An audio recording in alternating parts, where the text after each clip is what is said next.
Good morning. I hope everybody got outside yesterday.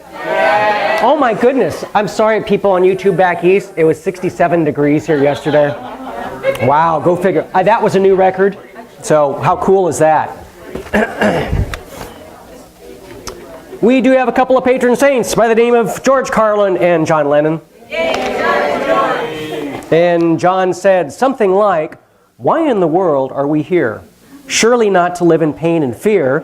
Why on earth are you there? When you're everywhere, come get your share." Sounds like a song. Another one of those good songs. I have no idea which one. And then John, property is theft. Nobody owns anything. When you die, it all stays here.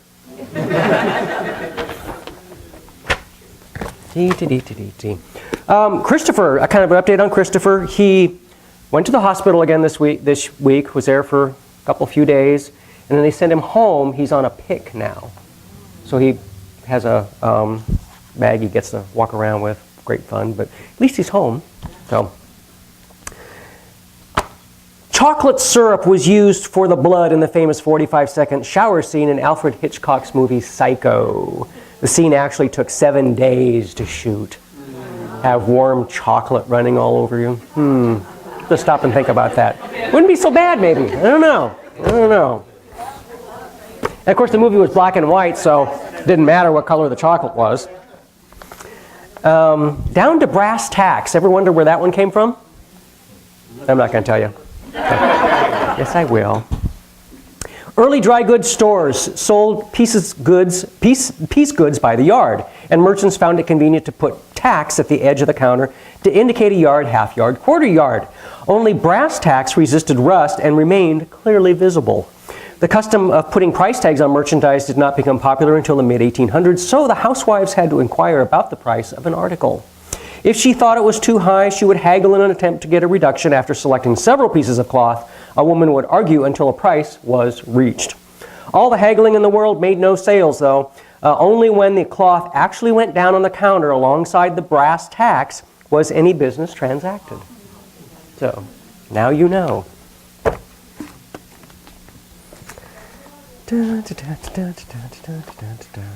An object in possession seldom retains the same charm that it had in pursuit. Except you, honey. Why, thank you.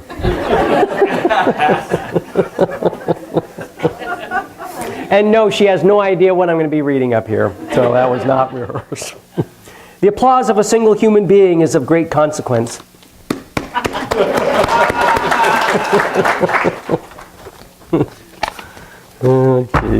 Okay. What's going on this week? I still can't believe it. Here it is, mid-February, and actually the expo was filled, like last week. I mean, it's just, we've started from like having 5 booths in the 1st of February before. Right, honey? We started from March 1st having 5 Oh, that's right. filled. Yeah. Are you going to talk about something? Sure. Here. We have Here. got something in my eye, so pardon me. We have all of the main volunteers that we need. So thank you. Oh my gosh, never happened before. Still need a few fill-in places. So if you would like to spend a few hours at the expo, any volunteer gets in free. So if you just give us your name and phone number, that would just be awesome. Awesome. Thank you. After 15 years of doing the show, it should be easier. You do it. Oh, let me talk about the movie. Can I talk about the movie? Go ahead, talk about the movie. I previewed our movie, Power of the Heart. And it was well done. And if you saw The Secret, it flashes from this person to that person to the other person. This was far better prepared, presented. It was wonderful. All different levels of heart space energy. And everything from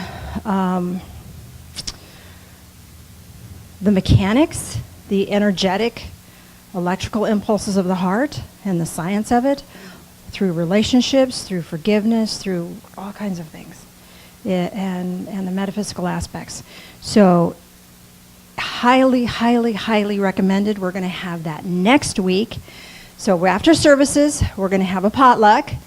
And then we have a little quick clip on how you stand, how you walk, how you move affects the chemicals in your body and can bring success and abundance to you. So we have that first. It's about 10 minutes, and then we'll move into the movie of The Power of the Heart. So I really hope you can be here. Bring friends. It'll be awesome. And Valerie has a sign-up sheet for our potluck. So just one sheet. So we'll send it down one side and bring it up to the front and send it down the other. For some reason, our group doesn't seem to be able to pass it forward. We can in life, but here in the sanctuary it doesn't work too well. So when it gets to the back, if someone would bring it up to the front, that'd be awesome.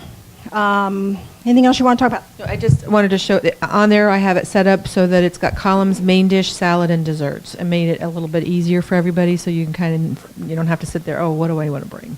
So just go ahead and let us know. Yes. It's called a potluck. I'll sign up for eating desserts. What's the name of the movie? Power of the Heart. Power of the Heart. Power of the Heart.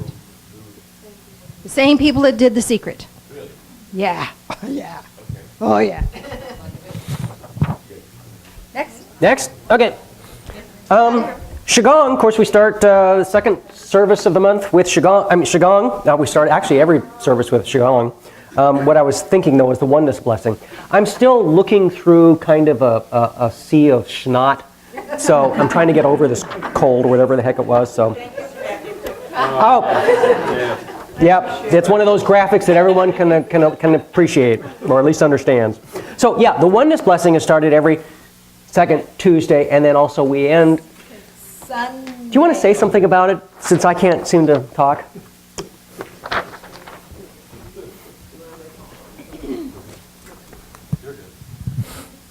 Well, William, you get up there, too. It's fun.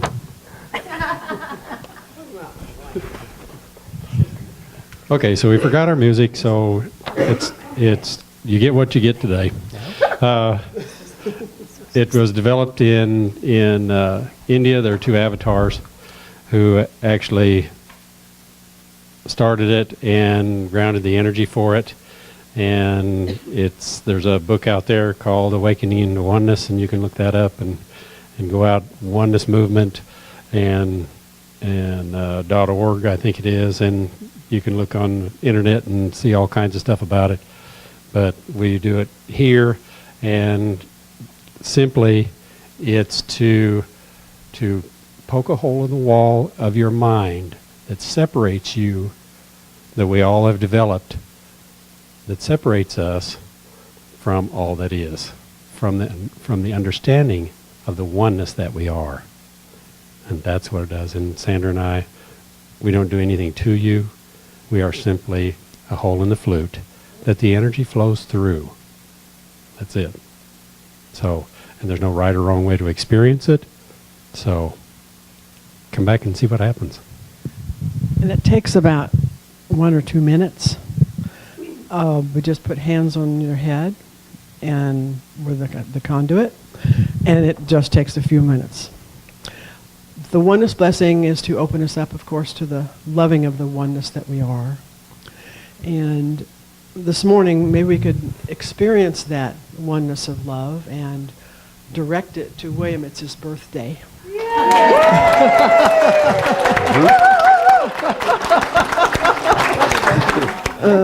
Shall we sing? See, I wasn't going to let him sit down until he could. Day to you. Happy birthday to you. Happy birthday, dear William. Happy birthday to you. And many more.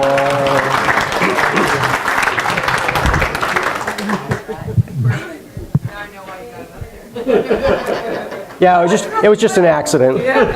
It's really funny because Sandra and I had scheduled this for later, and Phil just walked right into it. Yep. Essential oils on Tuesday, interchange, William and Sandra on Wednesday, channeling with Janice on Thursday, And hey, Saturday's Valentine's Day. Okay, guys, don't remember. Girls, don't forget. So,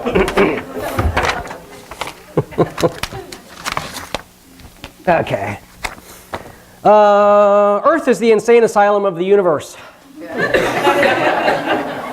I'm not a complete idiot. Some parts are missing. Out of my mind. Back in 5 minutes.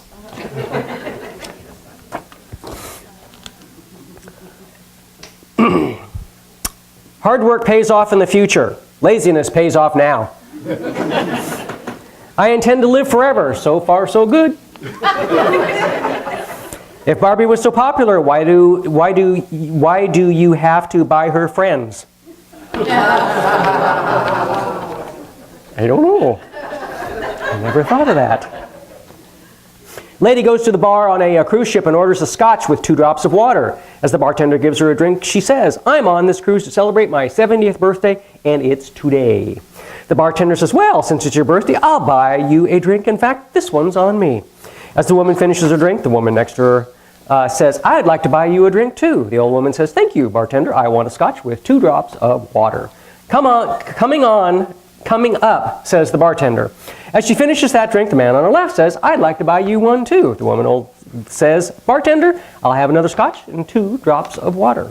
Coming right up, as he gives her the drink, he says, "Ma'am, I'm dying of curiosity. Why the scotch with only 2 drops of water?" The woman replies, "Sonny, when you're my age, you've learned how to hold your liquor. Holding your water, however, is a whole other issue."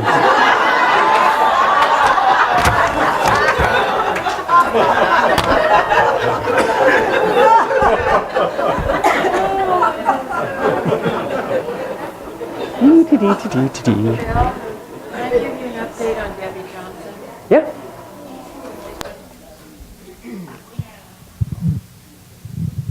Most of you know Debbie Johnson. She hasn't been to church for a while. She was in a car accident the end of last year and broke her neck in 2 places. She's scheduled to have surgery within the next 2 weeks, but she's going to be flat on her back for 2 months. And so if at all possible, if we could coordinate on the Facebook website, maybe some meals or things that we could take into her, that would be really helpful. So keep watching the Divine Fellowship page and we'll get something going for her.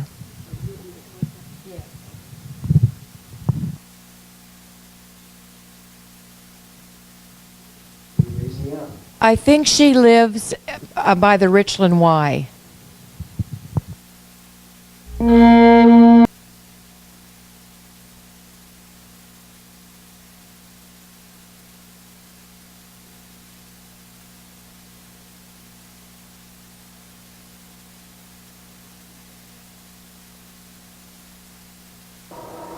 I have a confession to make.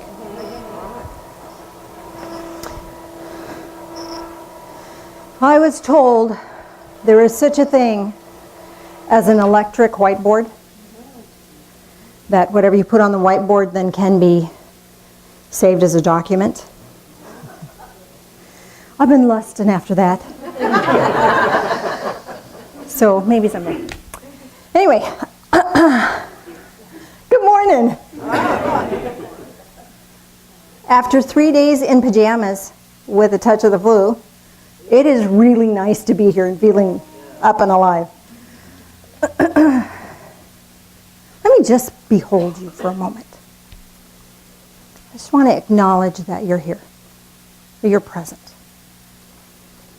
And as I acknowledge you, acknowledge yourself. Notice that you're here. Hi, Phil.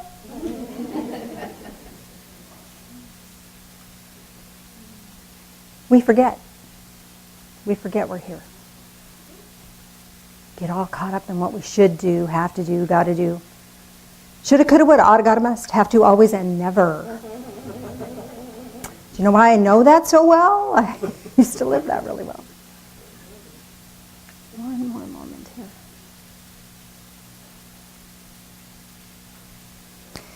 I don't know why you're here, but I'm really glad you're here today. We've been talking a little bit about Well, first let me tell you this. I had this spiritual experience I'm going to share with you. And I'm not real sure how it all fits, but I kind of do. So we'll see how it all fits. Sometimes I'm as much surprised at how it comes together as you are. But we've been talking a little bit about love and fear. And I think last week, when we were talking about fear, I started to write some things on the board. Oh no, we don't get to talk about that. So I guess that wasn't the day to talk about it. So we're going to talk a little bit about it today. because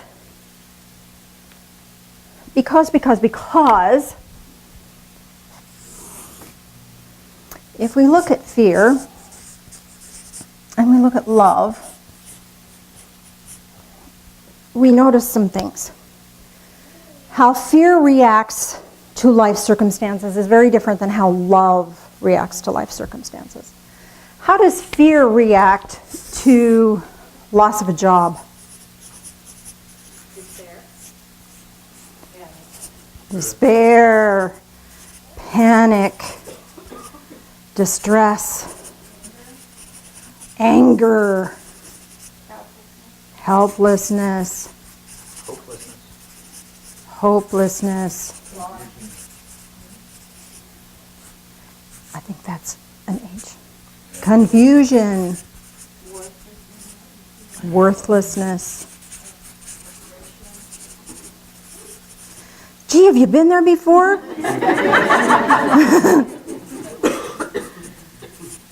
How does love react to loss of a job?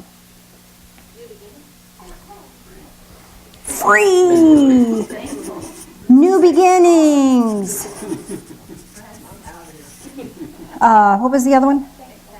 Excitement.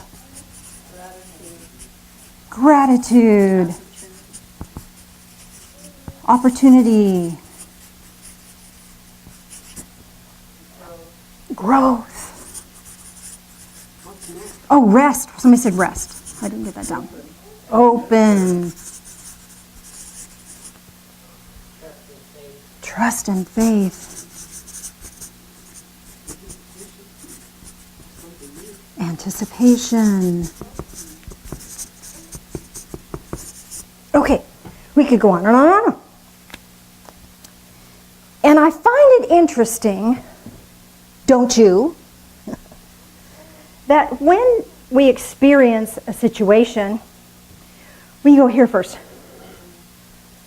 And we have to sit here for a while. Oh, one other thing. And it goes on this side, and that's grieve. Sometimes we grieve. And grieve is a form of love. There's nothing wrong with grieving. But sometimes we have to sit over here in the panic and distress and freaking out until we take a breath.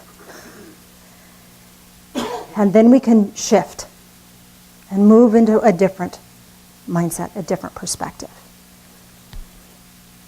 And this same list could be amplified if we change the situation. Death,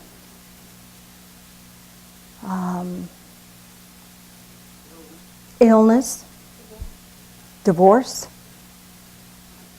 And we can go through all of these same negative energies, and the negative energies just keep us locked down.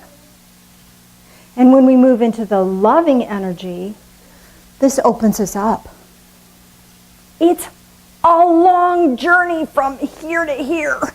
It's really a long journey. Takes that long. But it takes forever sometimes, doesn't it? Depending on the situation, but sometimes it's really hard to get from here to there.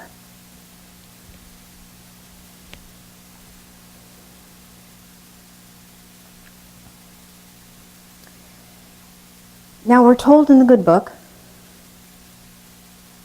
to fear God.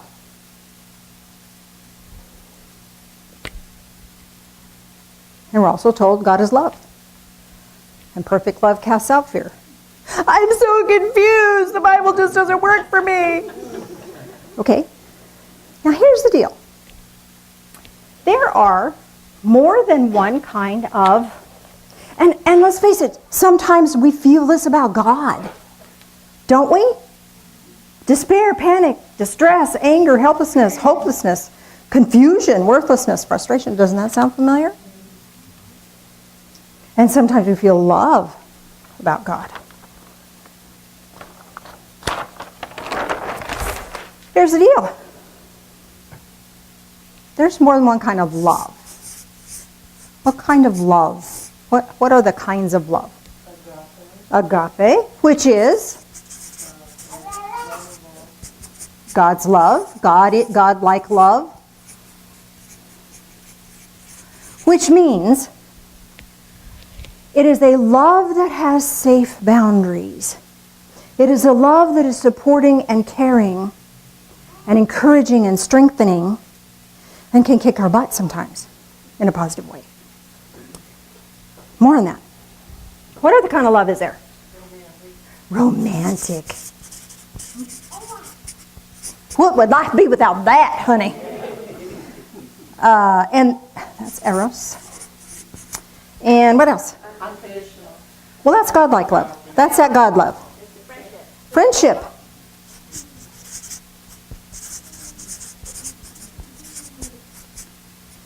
Oh, and I'm not spelling that right, am I?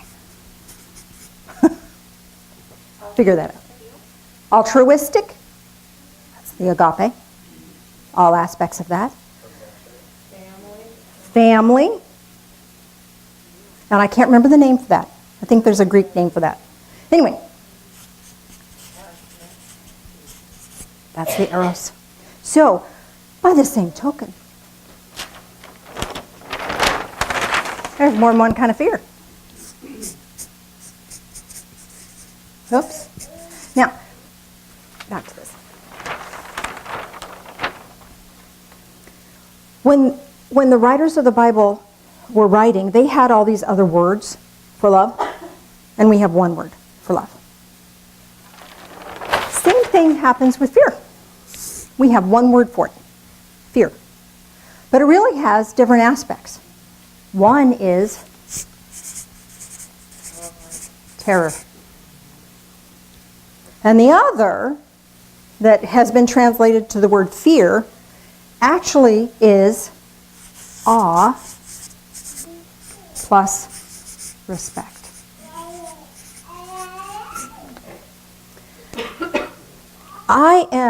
I have fear of electricity. So I don't put my finger in a light socket. But I turn on that toaster and that coffee maker gets cooking in the morning, does it not? And I'm not afraid to punch the numbers on that microwave. True? Pull something nice, cold, refreshing out of the fridge. We can use electricity. We can tap into that. We can utilize it to bless and encourage and strengthen our lives, make our lives really good. Right? Right. So too, with awe and respect that we have towards divine source, whatever that is for you.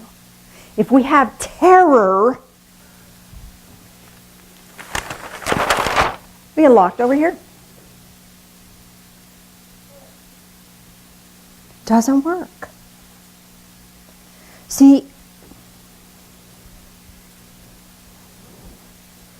when you read the good book, you can find love and light. If you want to. If you're here, that's what you're going to find. If you're in fear, you're going to find things that will support that. So you can read with the eyes of love and find God, or you can read with the eyes of fear, find religion. What do you want to do? I want to talk to you today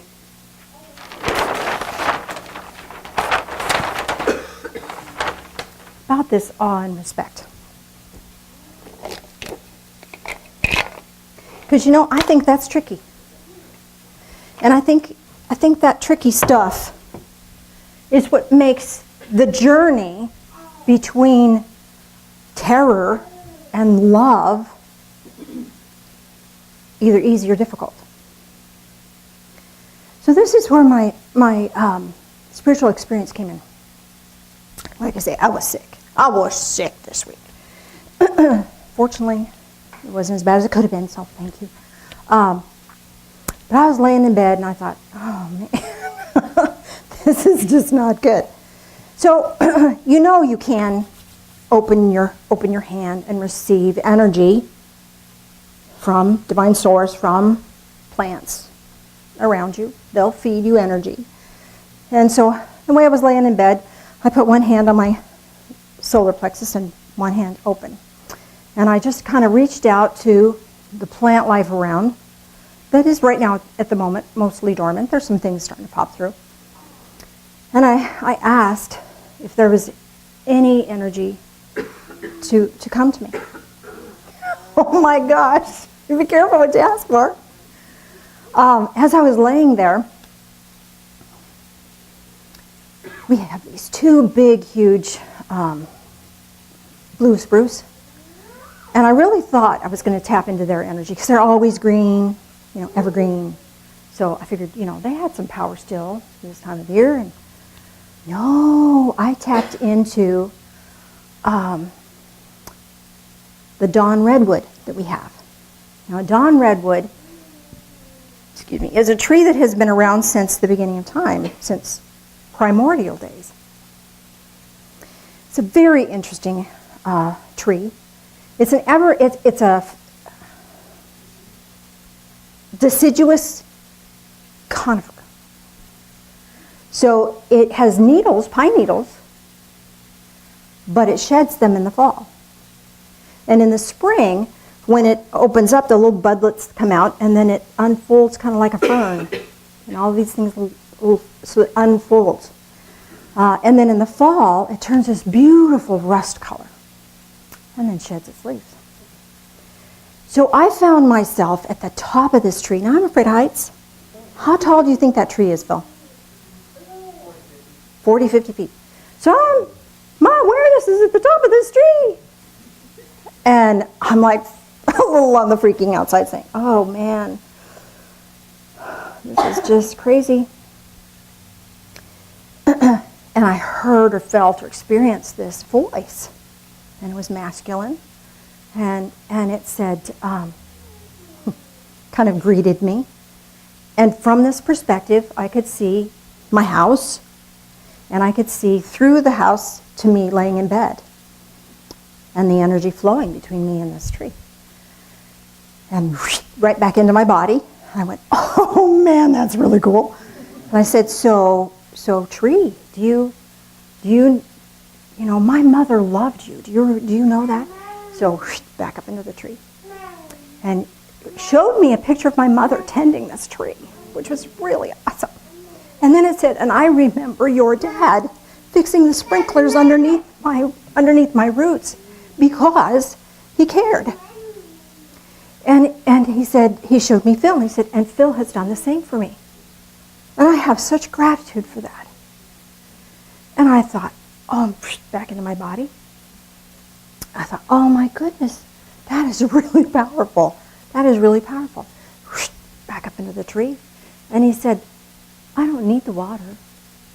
I am so grateful to live in the luxury of having that extra water and the nutrients. It's a luxury for me. And back into my body. And I said, well, I'm really sorry that my parents planted you so close to the other two trees. Because it's like crowded. Back into the tree, up in these huge branches. And he said, look at us again. He said, you'll see my arm is embracing my brother. And this one is embracing me. We stand together strong. It's like, oh my goodness. Back into my body. This whole time, I have no idea how long this lasted or whatever, but it was phenomenal. And it was true. They were standing in strength. So I said, well, I'm not feeling well. Can you offer me any kind of strength or encouragement? Back up into the tree. And the tree said, I have roots that keep me strong. But I don't have to think of them. They're there. And they support me. And they're stronger because your family has blessed me with water. And I'm so grateful for that. So my gratitude makes me even stronger than I was before.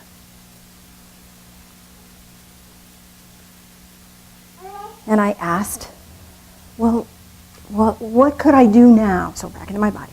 What could I do now that would help me feel better? Back to the tree. And showed me winter tree. And he said, when it comes time for fall, I let go. And the wind comes and blows the needles off. I don't have to hang on to them, nor do I have to shuck them off or send them away. I let breath do that. So breathe, dear one. Take a deep breath in and then just let it go. Allow it to be swept away from you. So I took a deep breath in, back in my body,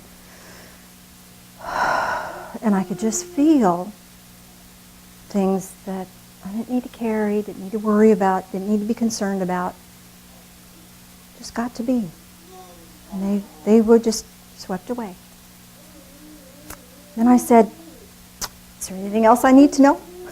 Be careful what you ask for, even when you ask a tree. So whoosh, back up into the tree. And this time it showed me the tree full bloom, not bloom, but fully foliaged in the summertime.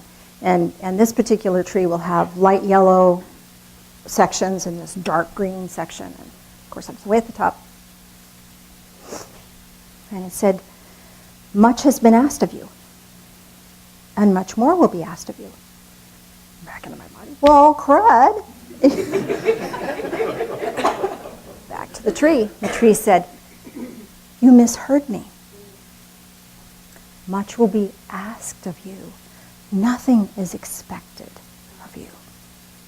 And then it touched a memory.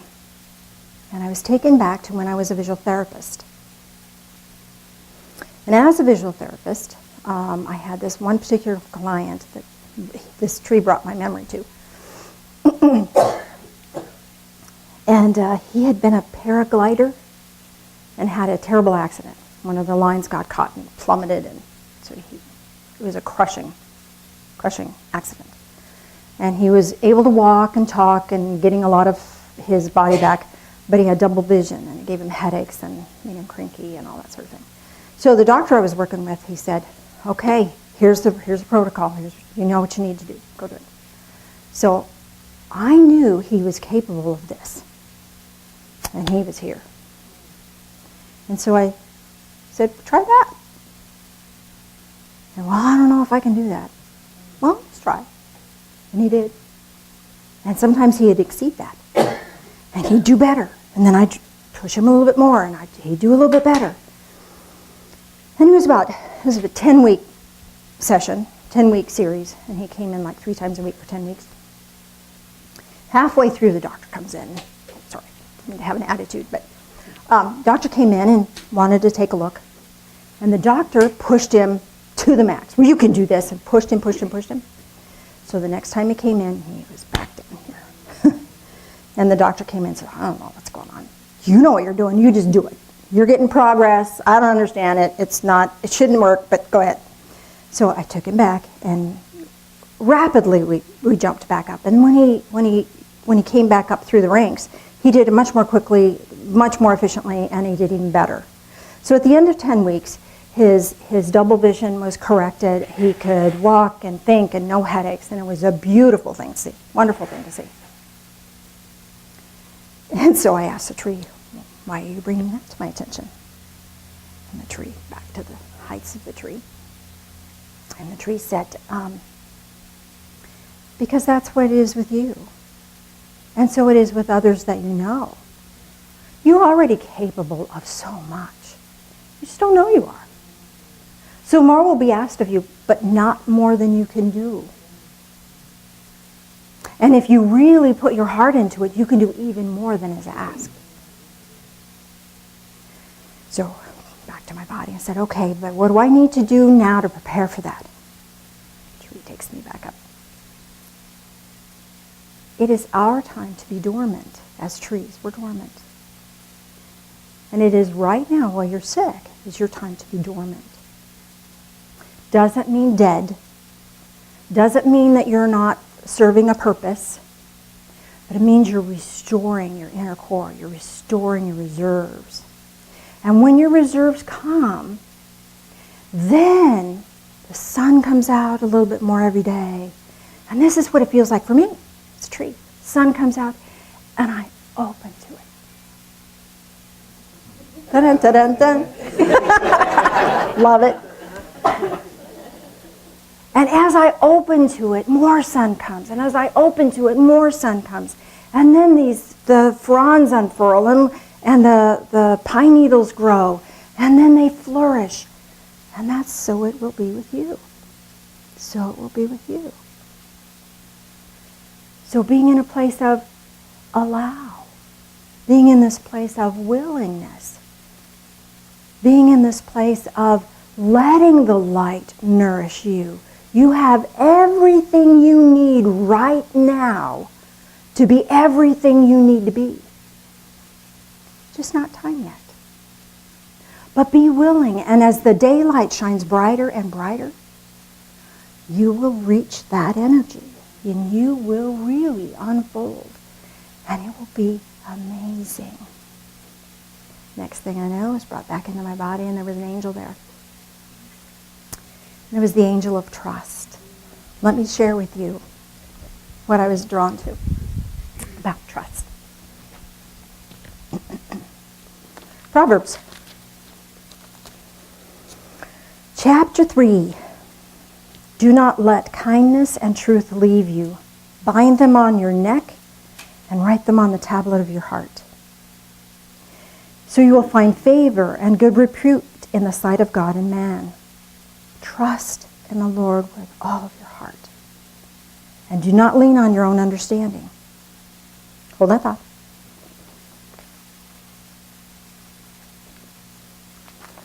In Proverbs 20:24, man's steps are ordained by the Lord. How can man understand his way? We don't have to know. Just trust. Just trust. In all your ways acknowledge him, and he will make your paths straight. Well, that thought.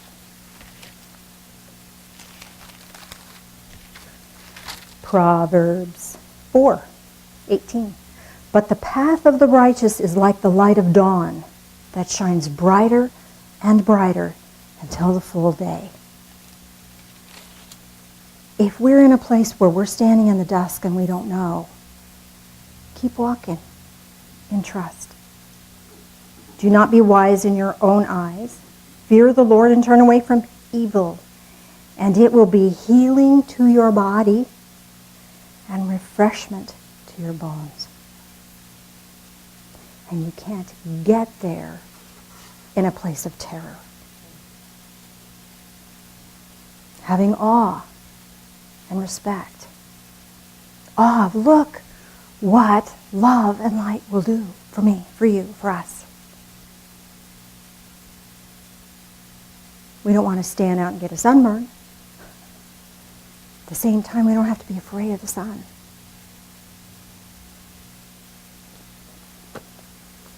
So let's do a guided meditation, shall we?